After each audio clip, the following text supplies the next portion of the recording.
Hi, welcome to another Cold Fusion video.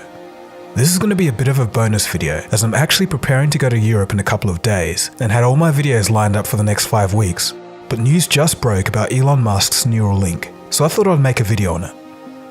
So when I first heard about the Neuralink a few years ago, I thought it was pie in the sky, but after watching the presentation and thinking about it a little bit, a lot of this stuff has actually been done before. It's nothing new, it's just being done a lot better.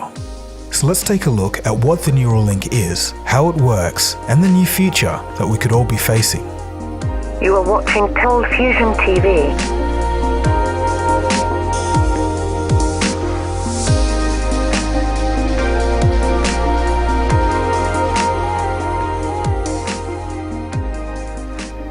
In July of 2019, Elon Musk had a presentation detailing the Neuralink project. Earlier in the year, on the Joe Rogan podcast, Musk said that there was a big announcement coming, and this was it. So what is the Neuralink? Musk states that human cognition has two major systems. The limbic system, where our emotions, needs, and wants are processed, and then the cortex, which involves thinking and planning. The Neuralink in its final form is to be a third layer on top of this, a digital superintelligence layer, augmenting ourselves with computers and eventually artificial intelligence. Depending on how you look at it, we already have this layer in the form of our phones and laptops. You've all heard the saying that we have all of the world's information at our fingertips. The bottleneck in all of this is how we interface with that information. Fingers and speech are too slow and a very low bandwidth form of communication between us and our devices. A much faster way to get to this information would be directly. This is called the brain-machine interface, and the Neuralink is an effort to solve this problem. It's already been a massive multidisciplinary effort. It includes scientists, doctors, electrical engineers, surgeons, and more. So how does it work? So our brain consists of neurons firing all the time in response to electrical signals sent when we see, hear, move, talk, or think. Whenever a neuron fires from these electrical signals, a tiny electromagnetic field is present. Basically, Neuralink is going to tap into these tiny electric fields generated at synapse junctions in the brain. It's going to interpret this analog data as ones and zeros to be used in the digital world. The neuron pulses will be detected using tiny threads, about 1/10 the cross-section of a human hair, or about the size of a neuron. Each thread is to be installed with a robot, so it's not going to burst blood vessels or cause trauma. The needle for insertion is 24 microns in diameter, much smaller than the state-of-the-art in deep brain stimulation.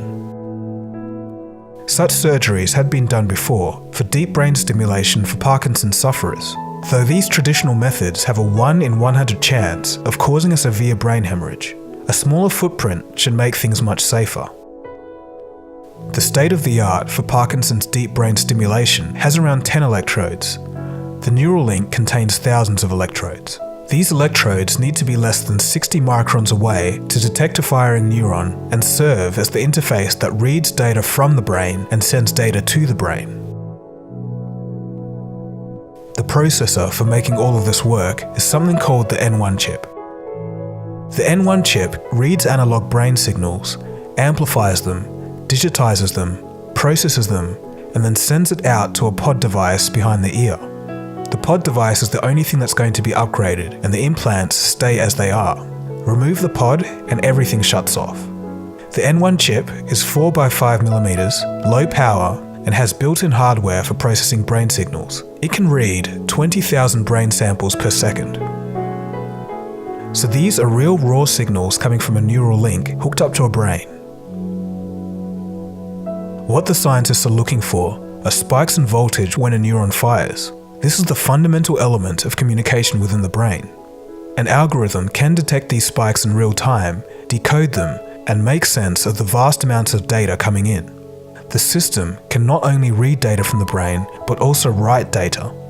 To do this, a signal is run through an electrode near a neuron, causing that neuron to fire.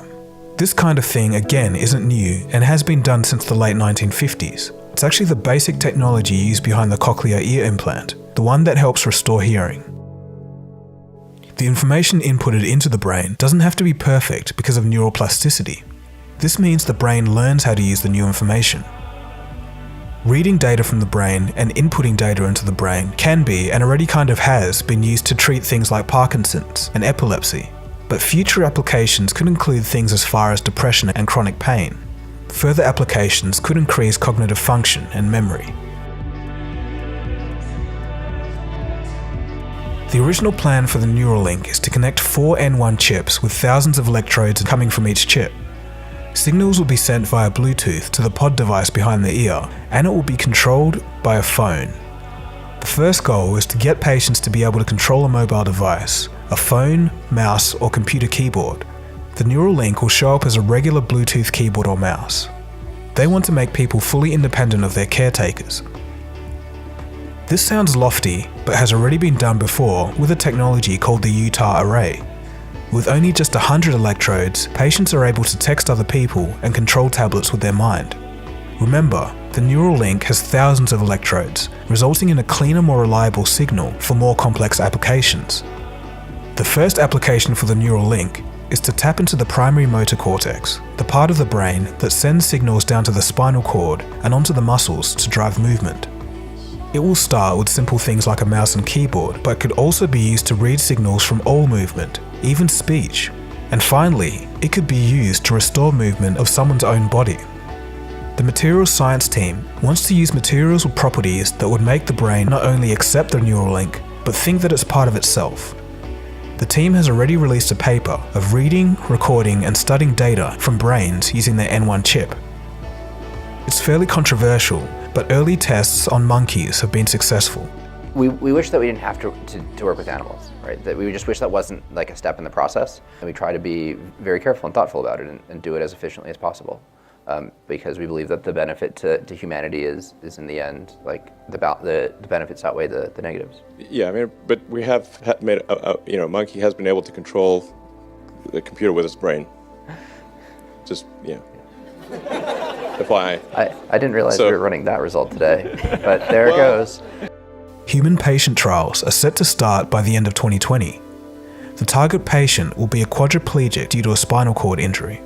The main hurdle so far has been FDA approval for implantable devices.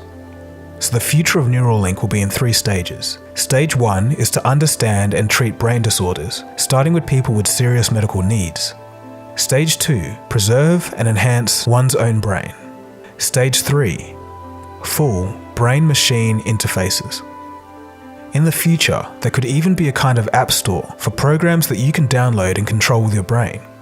Other possibilities from the presentation include a new kind of communication, kind of like telepathy, or downloading the memories of someone who's familiar with a city so that when you go to that city, you feel familiar with it too. The possibilities are kind of endless. But of course, these are the very early days, and we hardly understand anything about the brain right now. Although what the Neuralink is basing itself off has already been done in the medical field for decades, what they're proposing is a giant leap above all of that, and it's going to be a long road to get there. So some obvious questions remain. Is this ethical? Should we do this? What about the risks? Well, for that last one, in terms of risks, for Parkinson's deep brain stimulation and other such procedures seem to be much more risky. Though there's not a lot known about what the kind of technology that Neuralink is proposing could lead to in its full form. So what do you guys think? Do you think it's an interesting idea and should be pursued? Or do you have some kind of reservations? I'm going to leave my opinion out of this one. Let me know in the comments section below. So thanks for watching. I hope you learnt something from this. It's definitely an interesting time we're living in at the moment. If you want to see more stuff like this, or anything on the lines of business, science, technology, and history, definitely subscribe to Cold Fusion. You'll find a lot of interesting stuff here. And don't forget to check out the Cold Fusion podcast. I'll leave a link for that below. So thanks for watching. This has been Dagogo, and you've been watching Cold Fusion, and I'll catch you again soon for the next video. Cheers guys. Have a good one. Cold Fusion. It's new thinking.